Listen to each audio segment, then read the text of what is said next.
인생을 살면서 절망을 경험해 보지 않으신 분은 많지 않을 것입니다. 아니, 대개는 한 번 이상 절망을 경험하셨을 겁니다. 사람들은 언제, 어느 때 절망할까요? 아무리 노력해도 상황이 바뀌지 않을 때 절망합니다.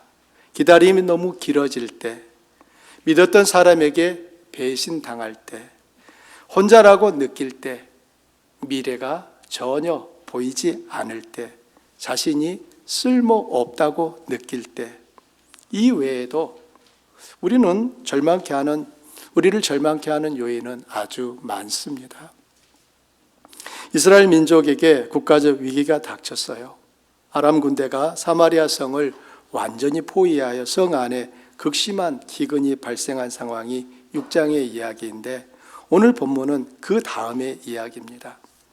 성 안으로 공급되는 모든 것이 차단되자 먹을 음식이 부족해지고 물건의 가격은 말도 안 되게 올라갔습니다.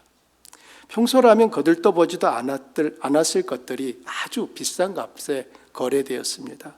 나귀 머리 하나가 80세겔에 팔립니다. 여러분, 나귀 몸뚱이가 아니고 어디요? 나귀 머리만 80세겔인 거예요.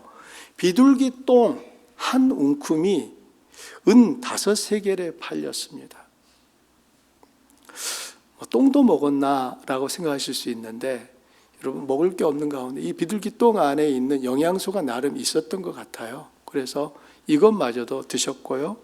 그마저도 살 수 없는 사람들은 심지어 자식을 잡아먹는 참상까지 벌어졌습니다. 성 안의 상황은 참담하기 이를 데 없는, 인간적으로 보면 완전한 절망의 상황이었습니다. 왕도 어찌할 수 없었고 고관과 대신들도 어찌할 수 없는 지경이 되었습니다. 여러분이 그 성 안에 있었다고 상상해 보십시오. 여러분 주변에서 지금 난리도 아닙니다. 어떤 마음이 드셨을까요? 절망하지 않고 그 모든 상황 속에서 꿋꿋이 그 시간을 이겨내실 수 있었을까요? 여러분도 그 성 안에 있으신 거예요, 지금. 지금 이스라엘 백성들이 겪고 있는 그 참상을 마음에 떠올리면 그들의 절망이 느껴지는 것 같습니다. 모두 다 끝났다고 절망하는 바로 그 순간, 하나님의 사람 엘리사의 목소리가 들립니다. 1절에 보십시오. 엘리사가 이르되 여호와의 말씀을 들을지어다.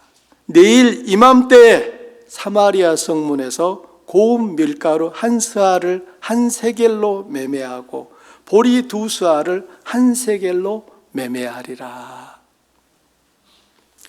여러분, 이 말이 됩니까? 어찌 이런 말도 안 되는 소리를 할까라고 생각하는 사람들이 있겠지요. 또 어떤 분은 아니, 하나님께서 내일 하실 거면 미리 좀 해주셨으면 되지 왜 이 지경까지 내버려 두셨다가 굳이 내일 하시겠다고 하십니까? 이렇게 불평하는 사람도 있지 않았을까요? 아마 저에게 눈짓으로 제가 그런 사람이에요 라고 사인을 보내시는 것 같이 느껴지는데요. 지금 눈앞에 펼쳐진 상황을 보면서도 이 엘리사가 말한 대로 내일이면 모든 문제가 해결됩니다, 이 말이 아멘 하고 받아들여지기가 쉽지 않았을 것 같습니다. 그러나 모두 다 아멘을 안 했을까요?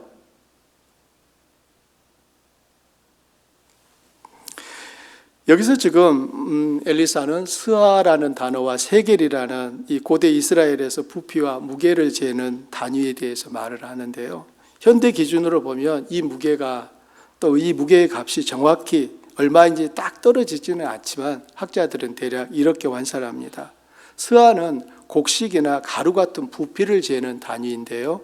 한 스아는 약 7.3리터에 해당합니다. 지금으로 보면 약 쌀 5kg 한 봉지 정도의 부피에 해당한다는 거예요.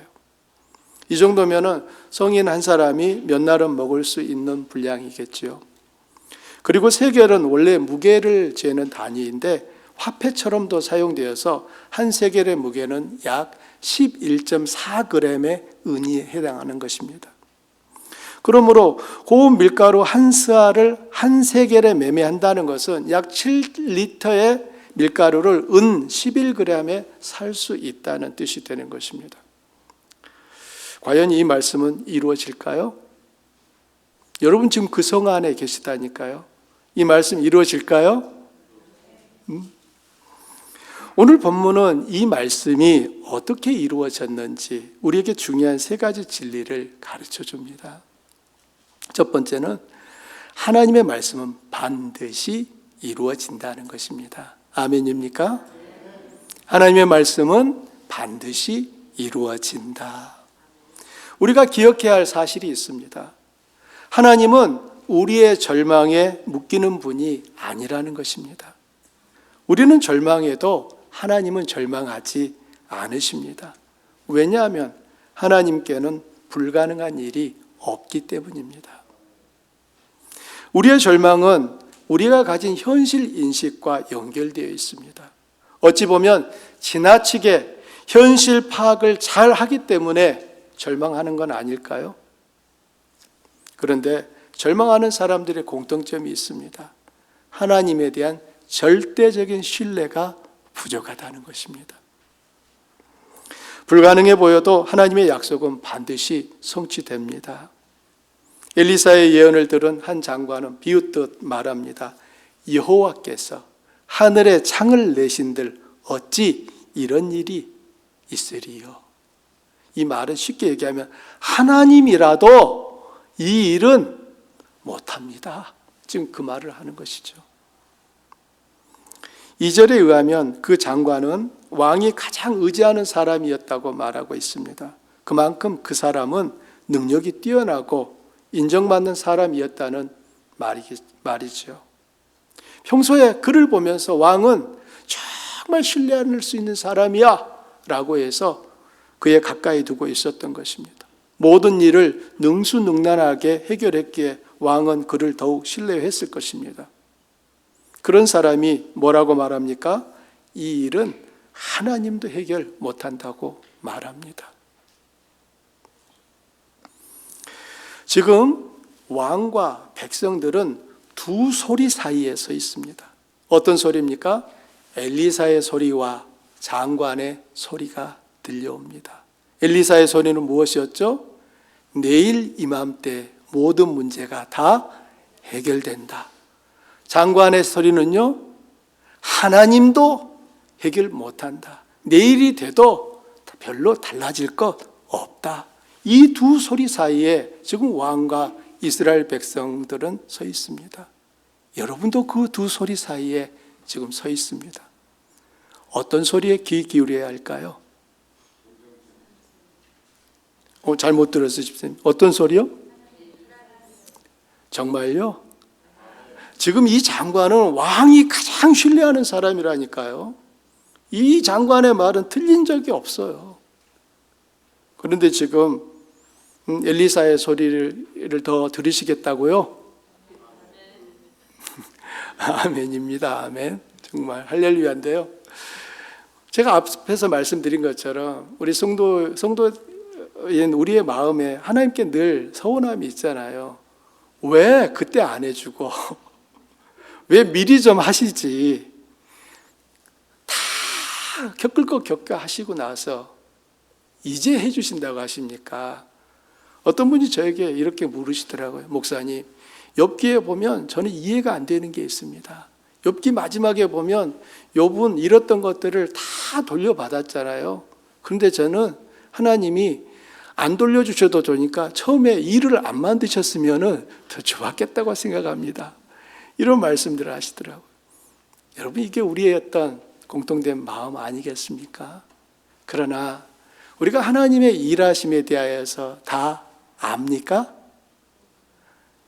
전도서에서도 우리가 읽었던 7장에 무슨 말씀이 있습니까? 하나님이 우리에게 형통한 날에는 기뻐하고 공고한 날에는 돌아보아라. 하나님이 이 두 날을 너희에게 주사 너희를 인도하시는데 앞날에 무슨 일이 일어날지는 아무도 모른다라고 했잖아요.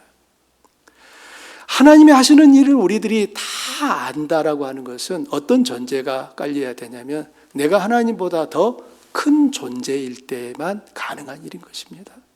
그렇지만 성경은 우리에게 하나님은 천지를 만드신 창조주시고 우리는 그분이 만드신 피조물이라고 합니다. 피조물이 창조주를 다 알 수 있다? 여러분 가능합니까? 요즘은 강아지들이 많이 사랑을 받는 시대가 된 것 같습니다. 저 어린 시절에만 해도 강아지가 방에 들어온다 있을 수 없는 일이었습니다. 근데 요즘은 어떻습니까? 주인도 안 먹는 고기를 또 강아지에게는 주지 않습니까? 그런데요, 생각해 보세요. 그 강아지가, 영특한 강아지는 그 주인의 마음을 기가 막히게 잘 헤아리죠. 꼬리도 치고 주인이 좀 마음이 울적해서 집에 오면 막 꼬리치면서 주인의 기분을 달래줍니다. 그런데요, 그 개가 그렇게 영특하지만 주인의 모든 마음을 다 알 수 있습니까? 그건 아니잖아요. 피조물인 우리가 창조주를 다 안다라고 하는 것은 사실 그건 불가능합니다. 앞에 말씀드린 것처럼 내가 하나님보다 더 큰 존재일 때에만 하나님이 하시는 일이 다 알 수 있습니다. 그렇다면 우리는 어떻게 해야 되는 것입니까? 그 하나님을 알아서 믿는 것이 아니라 그 하나님이 어떤 분인지를 신뢰하기에 지금 이해되어지지 않는 이 자리도 하나님 앞에 서 있는 것입니다. 그러므로 욥의 그 마지막을 보면서 다 안 주셔도 좋으니까 일을 만들지 마세요 라고 하는 말씀이거나 지금 이 엘리사의 말처럼 내일 이맘때 다 문제 해결됩니다 라고 할 때 아니 좀 미리 좀 해주시지 이렇게 우리는 말할 수는 있지만 그렇게 하시는 하나님의 분명한 뜻이 있음을 아셔야 합니다. 우리는 그 하나님의 뜻을 알아갈 때 갈수록 더욱 내가 이해할 수 없는 상황에 대해서도 하나님 앞에 믿음으로 서 있게 되는 것입니다. 지금 우리가 두 소리 사이에 있다니까요. 엘리사의 소리와 장관의 그 소리 사이에 나는 지금 서 있습니다. 어떤 소리에 귀 기울여야 하겠습니까? 그 장관의 말은 정말 지극히 현실 파악을 잘한 답이었잖아요. 그런데 그의 문제는 눈앞의 현실만 보았다는 것입니다. 포위된 성, 굶주린 백성, 강력한 아람 군대, 어떤 논리로도 내일 식량이 넘친다는 것은 불가능해 보였을 것입니다. 그런 장관을 향해 엘리사는 이렇게 말했습니다. 내가 내 눈으로 보리라. 그러나 그것을 먹지는 못하리라. 너 그거 볼 거야. 그런데 너 한 톨도 네 입에 넣지는 못할 거다. 그날 저녁 하나님은 아람 군대로 말발 소리와 병거 소리와 큰 군대의 소리를 듣게 하셨고 아람 군대는 이스라엘 왕이 용병을 불러온 줄 알고 놀래서 다 모든 것을 버리고 도망갔습니다. 엘리사의 예언은 단 하루 만에 그대로 이루어졌습니다. 여러분 16절을 보십시오. 백성들이 나가서 아람 사람의 진영을 노략한지라. 여러분 함께 읽어봐요.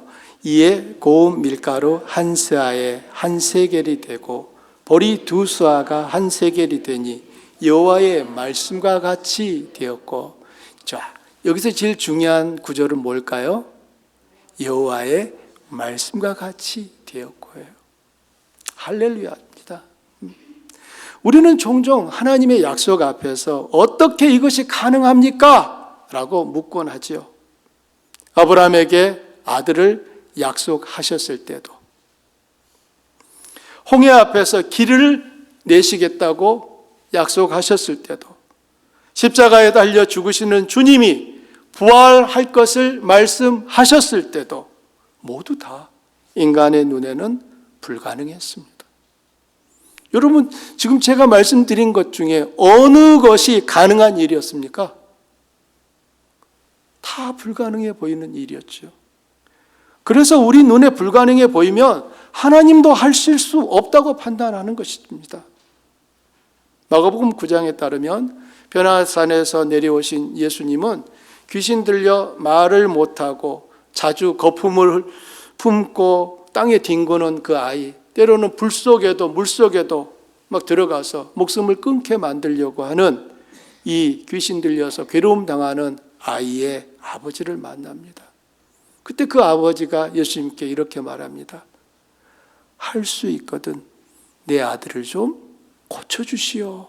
그때 주님이 어떻게 그에게 말씀하셨습니까? 할 수 있거든이 무슨 말이냐?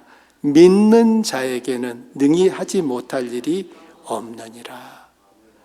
주님은 그 사람에게 할 수 있거든 그거 따지지 말고 지금 네가 나에 대한 믿음을 가지면 네 아들에게 있는 이 문제가 해결될 것을 보리라는 거예요. 그 아버지 역시 불가능하다고 생각했기 때문에 그런 말을 했던 거 아니겠습니까? 믿음을 가진 우리조차도 잦은 실수를 하는데요. 내게 불가능하기에 하나님께도 불가능하다라고 판단하는 것입니다. 그렇지 않습니까? 믿음이 있는 사람은 이렇게 말하죠. 내게는 불가능하지만 하나님께는 다 가능합니다. 이렇게 이제 맡기죠. 그런데 우리는 실존적인 이 세상 속에서 믿음을 가지고 살면서도 내게 불가능하면 하나님도 불가능하셔. 이렇게 판단한다는 거예요. 하나님의 말씀을 비웃은 왕의 신하는 그 성취를 눈으로 보고도 누리지 못했습니다. 17절입니다. 왕이 그의 손에 의지하였던 그의 장관을 세워 성문을 지키게 하였더니 백성이 성문에서 그를 밟음에 하나님의 사람의 말대로 죽었으니 곧 왕이 내려왔을 때 그가 말한 대로라. 불신앙은 하나님의 은혜를 차단합니다. 현실이 도무지 불가능해 보여도 우리가 가진 지식과 경험으로는 불가능해 보여도 하나님의 말씀은 모두 성취되는 줄 믿습니다. 우리가 붙들어야 되는 것은 눈앞의 현실이 아니라 하나님의 말씀인 거예요.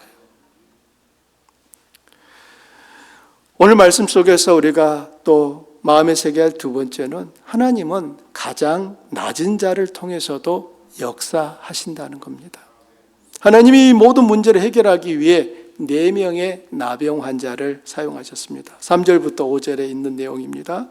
성문 어귀에 나병 환자 4사람이 있더니 그 친구에게 서로 말하되 우리가 어찌하여 여기 앉아서 죽기를 기다리랴.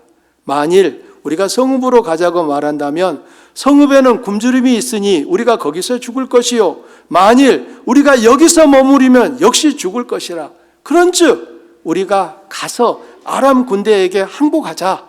그들이 우리를 살려두면 살 것이요 우리를 죽이면 죽을 것이라 하고 아람 진으로 가려 하여 해질 무렵에 일어나 아람 진영 끝에 이르러서 본즉 그곳에 한 사람도 없으니.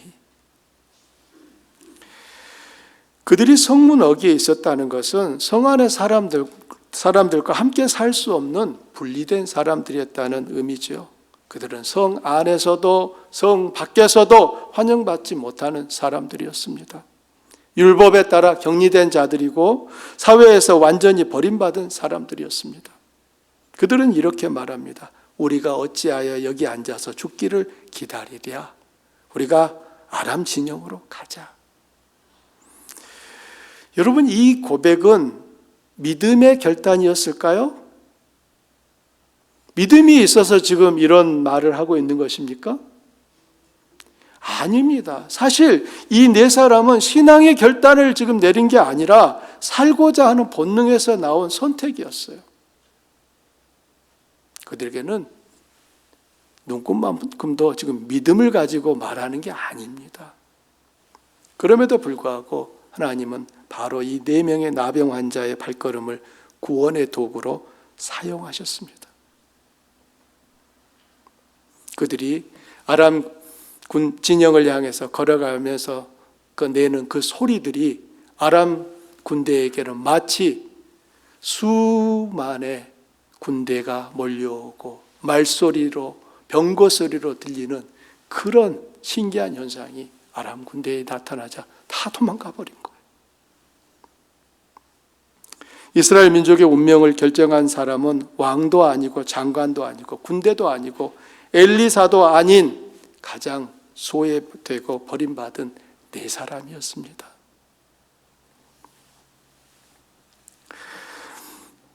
제가 뉴저지 초대교회 우리 성도님들이 오신다는 말씀을 드렸을 때 어떤 말씀을 함께 나누면 좋을까 기도하고 있었어요.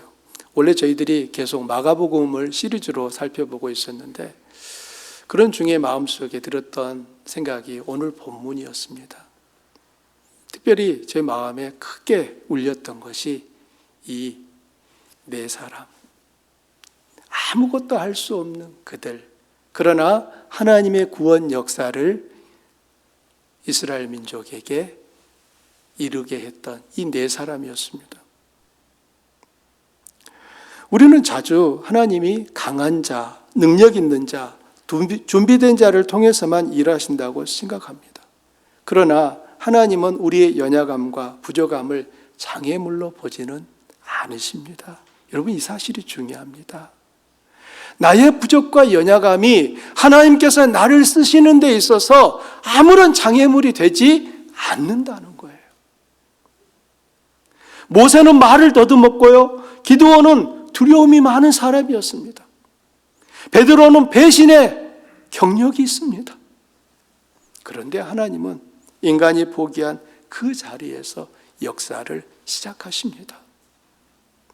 바울이 3번씩이나 하나님께 간절히 자신의 질병을 고쳐달라고 기도했을 때 주님은 내 능력이 약한 데서 온전하여 짐이라 라고 말씀하셨습니다. 지금 내가 자꾸 부족하다고 느끼신다면 오히려 그것이 하나님이 일하시기에 가장 좋은 조건일 수 있습니다. 하나님은 우리의 능력이나 자격이 아니라 우리의 순종을 사용하십니다. 우리가 힘써야 하는 것은 더 많은 능력 있는 사람이 되는 것이 아니라 더 순종하는 사람이 되는 것입니다. 오늘 말씀이 우리에게 주는 3번째 가르침은 받은 은혜는 반드시 나누어야 한다입니다. 기쁜 소식을 혼자 누리는 것은 죄악입니다. 4명의 나병 환자들은 비어있는 아람 진영의 텐트마다 들어가서 먹고 마시고 그동안 빼앗아온 은과 금을 또 의복을 다 가져다가 숨겼습니다. 그것도 한 번만 한 게 아니라 몇 번이나 텐트마다 들어가서 다 가지고 올 수 있는 대로 훔쳐냈어요. 아마 제가 분명히 그들에게 물어봤다면 자기 인생 중에 가장 많은 것을 지금 얻었노라고 말했을 것 같아요.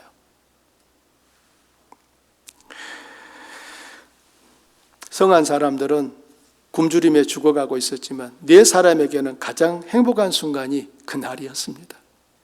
한참을 먹고 마시던 그리고 훔치던 그들이 멈춰서서 서로 말합니다. 9절을 보십시오. 나병 환자들이 그 친구에게 서로 말하되 우리가 이렇게 해서는 아니 되겠도다. 오늘은 아름다운 소식이 있는 날이거늘 우리가 침묵하고 있도다. 만일 밝은 아침까지 기다리면 벌이 우리에게 미칠지니 이제 떠나 왕궁에 가서 알리자. 여기서 아름다운 소식으로 번역한 이 헬라어, 이 히브리어는 베소라라는 단어입니다. 이 베소라, 이게 아름다운 소식으로 지금 번역되어 있는데요. 이 단어는 기쁜 소식을 전하다라는 바사르라고 하는 이 단어에 뿌리를 두고 있습니다. 그래서 기쁜 소식을 전하다가 기쁜 소식, 아름다운 소식 이렇게 이제 언어의 변형이 일어난 거예요. 이 단어는 이사야 52장 7절에도 사용됩니다. 좋은 소식을 전하며 평화를 공포하며 복된 좋은 소식을 가져오며 구원을 공포하며 시온을 향하여 이르기를 내 하나님의 통치하신다 하는 자의 산을 넘는 발이 어찌 그리 아름다운가. 여러분, 이 구절 어디서 많이 보신 구절 아닙니까? 사도 바울이 로마서 10장 15절에서 이 구절을 인용하면서 좋은 소식을 복음으로 바꾸어 쓰고 있다는 사실입니다. 히브리어로 쓰인 구약 성경을 헬라어로 번역한 것을 70인역이라고 하죠. 이 70인역은 이 베소라, 아름다운 소식이라고 하는 이 단어를 유앙겔리온으로 번역해 놓았습니다. 여러분, 유앙겔리온 복음이라는 말이잖아요. 기쁜 소식이잖아요. 이것은 구약의 베소라는 신약의 유앙겔리온이 되었고요. 사도들은 다시 이것을 예수 그리스도에 관한 소식으로 연결을 시켰습니다. 나병 환자들은 성 안에 있는 사람들이 알지 못하는 아름다운 소식을 먼저 알게 되었습니다. 그날 밤 아람 군대가 다 떠났다는 것을 가장 먼저 안 사람이 누굽니까? 성 안에 있는 왕이었습니까? 엘리사 선지자였습니까? 아닙니다. 네 사람의 나병 환자들이었습니다. 다 굶주리고 있을 때 이 네 사람만은 그날 아이고 배불러 더 이상 못 먹겠어 라고 하면서 그 즐거운 단식을 하고 있었다는 거예요. 그들은 베소라를 누렸어요. 즉 아름다운 소식을 누린 것입니다. 그러나 그들은 베소라는 독점해서는 안 된다는 사실을 깨닫습니다. 구원받은 성도가 복음을 나누지 않는 것은 자연스러운 상태가 아닙니다. 은혜를 받은 자는 반드시 그 은혜를 나누고 전해야 한다는 내적 부담을 느낍니다. 이것은 베소라 자체가 가진 특성이에요. 여러분 경험 속에서도 이미 있습니다. 여러분이 어느 음식점에 기대하지도 않고 들어가셔서 음식을 시켰는데 그 음식이 지금까지 먹어본 음식 중에 가장 맛있는 거예요. 여러분 이제 이 집에 이 음식이 맛있구나 하는 이걸 알게 됐어요.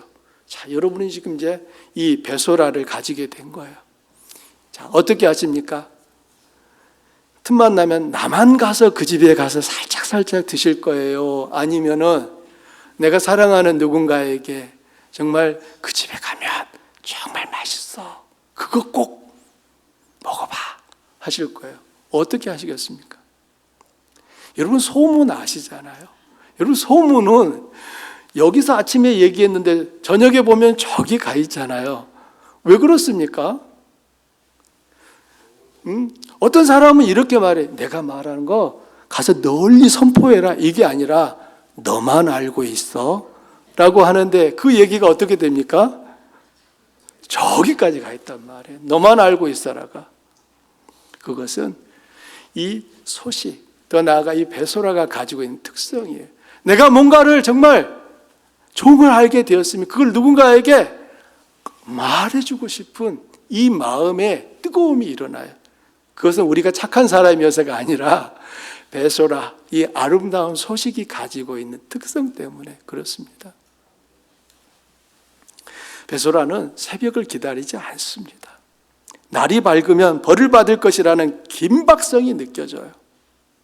우리가 이거 날 밝을 때까지 말 안 하면 큰 벌을 받을 거다. 복음을 전하는 데는 유예 기간이 없습니다. 자, 내가 지금 이 복음을 들었으니 3년을 묵혔다가 묵은 김치처럼 내놔야지. 여러분 그렇지 않다는 것이죠. 미루는 것 자체가 죄가 될 수 있습니다. 나중에 전해야지는 베소라의 정신에 위배됩니다. 내병의 나병 환자들이 전한 베소라는 사마리아 성의 백성들을 기근에서 벗어나게 했습니다. 죽음의 직면에 있던 그들을 살린 것입니다. 우리는 가장 큰 기쁜 소식 베소라를 받은 사람들입니다. 죄와 사망의 포위 아래 있던 우리에게 예수 그리스도의 구원이 임했습니다. 누구든지 예수님을 믿으면 모든 죄를 용서받으며 사망이 생명으로 바뀐다는 아름다운 소식을 알고 있습니다. 그러나 우리가 태어날 때부터 알고 있었습니까? 그건 아니에요. 우리도 누군가로부터 이 베소라를 전해 들었습니다. 그리고 이제 우리는 그 베소라를 가지고 있는 거예요. 그런데 우리는 그 기쁜 소식을 혼자 누리며 침묵하고 있지는 않습니까? 나병 환자들은 밝은 아침까지 기다리면 벌이 미칠 것이라고 했습니다. 복음을 듣고도 전하지 않는 것, 그것은 단순한 무관심이 아니라 죄악입니다. 지금도 우리 주위에는 절망에 사로잡혀 포위된 사람들이 있습니다. 그들은 가족이기도 하고 친구이기도 하고 동료이기도 하며 이웃들입니다. 그들은 우리가 베소라를 전해주기를 기다리고 있습니다. 그날 밤 사마리아 성에 베소라가 전해지지 않았다면 어떻게 되었을까요? 그날 밤 사마리아 성의 아름다운 소식, 아람 군대가 다 떠나갔습니다. 이 소식이 전해지지 않았으면 어떻게 되었을까요? 뉴저지 초대교회가 40주년을 맞으면서 하나님께 받은 놀라운 은혜를 이웃 교회들과 함께 나누려고 아름다운 결단을 내렸습니다. 그리고 그 결단의 결과로 느헤미야 프로젝트가 시작이 되었고 은혜의 수혜자로 12개 교회가 선정되었는데 우리 주한교회도 그 가운데 있습니다. 초대교회가 12개 교회에게 매월 1,000불의 재원을 지원하고요. 필요한 사역을 도와주고 계십니다. 여러분 가만히 계산기를 지금 빨리 튕겨보십시오. 12개 교회에 매월 1,000불을 지원한다. 그 금액만 얼마입니까? 12,000불이잖아요, 여러분. 껌값입니까? 그럴 리가요.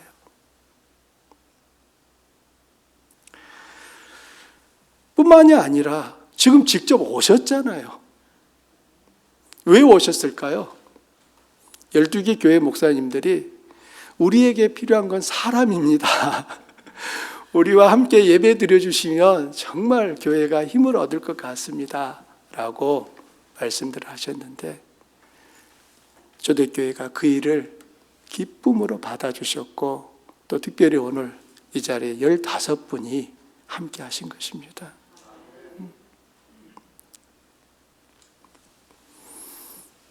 뉴저지 교회가 진행한 이 느헤미야 프로젝트는 작은 교회들에게는 하나의 베소라입니다. 마치 아람 군대에 의해 포위된 사마리아 성의 사람들처럼 절망이라는 무시무시한 세력 앞에 눌려있던 작고 연약한 교회들에게 초대교회가 전해준 베소라는 그 자리를 조금 더 견디고 일어설 수 있는 하나의 디딤돌이 됩니다. 오늘 초대교회 성도님들이 오셔서 주한교회는 설립 이래로 5손가락에 드는 많은 분들이 예배하는 날이 되었습니다. 첫 번째 50명이 넘은 적이 저희가 있었습니다. 2024년 야외 예배 때였습니다. 저희가 야외 예배를 시작하며 마음에 전도하고 싶은 분들을 오십시오 다 해서 그때 50명이 넘게 모였습니다. 그 다음 주에 그대로 다 모였을까요? 아니었습니다.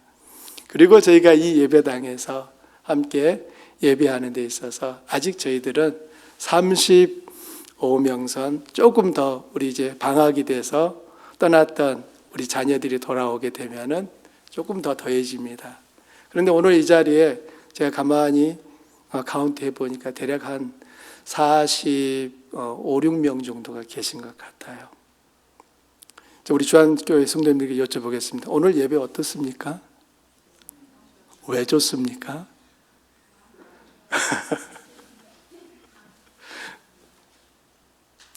저는 오늘 우리 주한교회 성도님들이 오늘을 기억하셨으면 좋겠어요. 이 시간을 함께 예배할 때 느끼는 그 힘들을 우리들이 더 마음에 느끼시고 기억에 남기시면 좋겠습니다. 오늘의 이 느낌과 분위기가 여러분 마음속에 오래오래 간직되고 우리가 전해야 할 이 베소라로 인하여서 더욱 많은 사람들이 함께 이 예배 자리에 설 수 있기를 소망합니다. 뉴저지 초대교회 성도님들이 매주 오시면 좋겠죠. 그러나 그건 아니잖아요. 우리는 아직 이 자리에 참여하지 않은 우리의 이웃들 향해 베소라를 나누는 것이고 그들이 이 자리에 채우는 것이죠. 어찌 보면 뉴저지 초대교회에 오늘 방문해 주신 분들은 마중물 같다라는 생각을 해봅니다. 어린 시절 수도가에 가면 펌프가 있었습니다. 그리고 한 바가지의 물이 그 펌프 위에 얹어져 있습니다. 모를 때는 저희들은 목이 마르면 그 바가지에 있는 물을 벌컥벌컥 다 마셨습니다. 나중에 알게 됐습니다. 그 물은 먹으면 안 되는 물이었습니다. 그건 펌프에 부어서 펌프질을 해서 땅속에 있는 물이 올라오게끔 하는 물이었습니다. 그래서 그 물의 이름이 마중물이었습니다. 여러분이 오신 것은 저는 마중물이라고 생각합니다. 여러분이 오늘 다녀가신 그 자리에 여러분 대신 누군가가 앉아 계시도록 돌아가신 후에도 기도해 주시기를 부탁드립니다. 오늘 초대교회 성도님들 역시 초대교회를 통해 펼쳐지고 있는 베소라가 이전에 만난 적이 없고 만나지도 못했던 수많은 교회들을 여러분들이 만나고 계십니다. 여러분 역시 베소라를 받았어요. 아름다운 소식을. 그리고 여러분이 지금 그 베소라로 인하여서 이전에 만난 적도 없고 알지도 못하는 수많은 하나님의 교회들을 보듬어 안으시고 손잡아 일으키며 하나님의 든든한 성벽을 함께 쌓아가고 있다는 점을 기억하셨으면 좋겠습니다. 느헤미야 성벽은 느헤미야 혼자 쌓은 것이 아닙니다. 여러분 그 성벽이 며칠 만에 완공됐죠? 52일입니다. 여러분 느헤미야 혼자서 열심히 새벽부터 밤 12시까지 쉬지도 않고 성벽을 쌓았다고 해보십시오. 52일 만에 다 쌓을 수 있었을까요? 그럴 리가요. 느헤미야의 성벽은 느헤미야 혼자 쌓은 것이 아니라 함께 쌓았습니다. 각 사람이 자기 집 맞은편을 쌓았고 그것이 서로 연결되었을 때 외적을 막아내는 거대하고 튼튼한 성벽이 되었다는 것입니다. 하나님은 뉴저지 초대교회만 성장하고 자라는 것을 바라지는 않으실 것입니다. 하나님은 당신의 피로 값주고 사신 이 땅의 모든 교회가 아름답게 세워지길 바라신다고 확신합니다. 10손가락 중에 깨물었을 때 안 아픈 손가락 있습니까? 여러분 한번 깨물어 보실래요? 만일 깨물었는데 안 아픈 손가락이 있다. 여러분 몸에 지금 이상이 있다라고 하는 증거입니다. 서로 밀접하게 연결되어 있으면 한 손가락의 아픔은 10손가락에게 전해지고 몸 전체가 아픔을 느끼게 합니다. 그것은 참된 연합의 증거이기도 합니다. 조한교회는 초대교회처럼 하나님의 베소라를 또 다른 곳에 전하고 우리가 받은 은혜와 복을 흘려보내는 사명을 충성스럽게 감당할 것입니다. 말씀의 결론을 맺고자 합니다. 받은 은혜를 나눌 때 구원의 역사는 완성됩니다. 오늘 내가 침묵을 깨고 기쁜 소식을 전해야 할 한 사람은 누굽니까? 우리 주한 성도님들께 묻습니다. 내가 오늘 침묵을 깨고 기쁜 소식, 베소라를 전해야 할 한 사람 누굽니까? 하나님이 내게 주신 복을 흘려보내라고 말씀하시는 자리는 어디입니까? 베소라가 전해지며 사마리아의 절망은 하루아침에 환희로 바뀌었습니다. 하나님의 말씀대로 이루어졌습니다. 가장 작은 자를 통해서도 하나님은 구원을 이루셨습니다. 베소라로 온 성이 살아났습니다. 오늘 우리 역시 동일하게 말씀하시는 하나님 앞에 서 있습니다. 오늘 이 말씀은 사마리아 성 안 사람들만 들은 말씀이 아니라 오늘 이 자리에 있는 우리 모두에게도 하시는 하나님의 음성인 줄 믿습니다. 절망의 포위 속에 있습니까? 말씀을 붙드십시오. 스스로 작고 부족하다 느끼십니까? 그 자리에서 순종하십시오. 복음을 들었고 누리고 있습니까? 그렇다면 그 기쁜 소식을 전하십시오. 하나님은 어제도 오늘도 영원히 동일하게 역사하십니다. 하나님의 선한 역사에 동참하는 이 영광을 누리시는 주안교회와 초대교회 되시기를 축원합니다. 우리 말씀을 생각하며 함께 기도하겠습니다.